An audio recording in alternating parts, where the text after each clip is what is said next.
آج کی تقریر کا موضوع ہے اسلام کے متعلق غلط فہمیاں، اور ہر مسلمان یہ جانتا ہے کہ اس کا فرض ہے کہ وہ اسلام کی دعوت غیروں تک پہنچائے۔ اور اس تقریر کے شروع میں نے قرآن مجید کی ایک آیت کی تلاوت کی، سورہ نحل سورہ نمبر 16 آیت نمبر 125، اس میں اللہ سبحانہ وتعالیٰ فرماتے ہیں ادعو الی سبیل ربک بالحکمہ والموعظۃ الحسنہ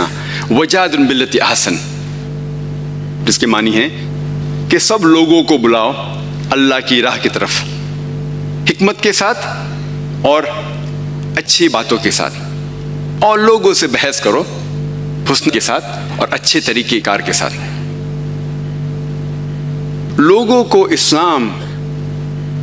کا پیغام پہنچانے کے کئی طریقے ہیں، کچھ طریقے میں سفلتا اور ملتی ہے، کچھ میں کم سفلتا ملتی ہے۔ سب سے عام طریقہ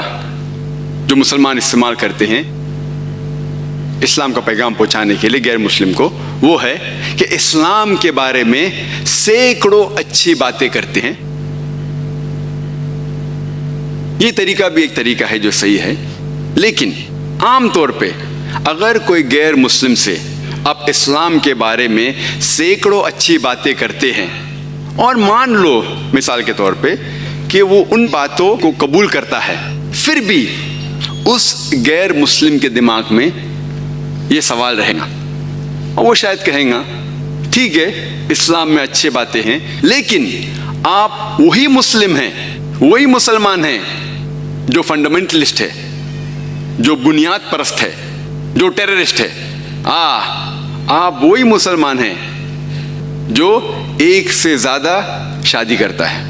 ایک سے زیادہ بیوی رکھتا ہے۔ آپ وہی مسلمان ہیں جس نے اپنا دین تلوار کے بل پر پھیلایا۔ یہ چند باتیں جو اس کے دماغ میں ہیں وہ اسے اسلام کی اچھائیاں قبول کرنے سے روکتی ہے۔ اسی لیے جب بھی میں کوئی بھی غیر مسلم سے ملتا ہوں، میں پہلا سوال اس سے کرتا ہوں کہ آپ کو اسلام میں کیا غلط لگتا ہے، آپ کے پاس اسلام کے خلاف کیا چیزیں، اور میں اسے مطمئن کرتا ہوں کہ اس کے علم کے حساب سے، بھلے اسے علم میڈیا کے ذریعے ملا یا کتابوں کے ذریعے ملا، صحیح یا غلط، جو بھی علم اس غیر مسلم کے پاس ہے، میں اس سے پہلا سوال پوچھتا ہوں آپ کو اسلام سے کیا ناراضگی ہے، آپ کو اسلام کے متعلق کیا چیز آپ کو غلط لگتی ہے، اور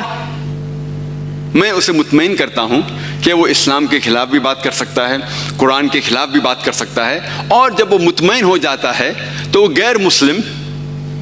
2 یا 3 سوالات اسلام کے متعلق کرتا ہے۔ اور میرے 10 سال سے زیادہ تجربے میں اس نتیجے پہ پہنچا ہوں کہ لگ بھگ عام غیر مسلم کے دماغ میں 20 سوالات اسلام کے متعلق ہے۔ ڈاکٹر ذاکر نائک کی ویڈیو پسند آئی ہے تو ویڈیو کو لائک سبسکرائب کرنا، والسلام۔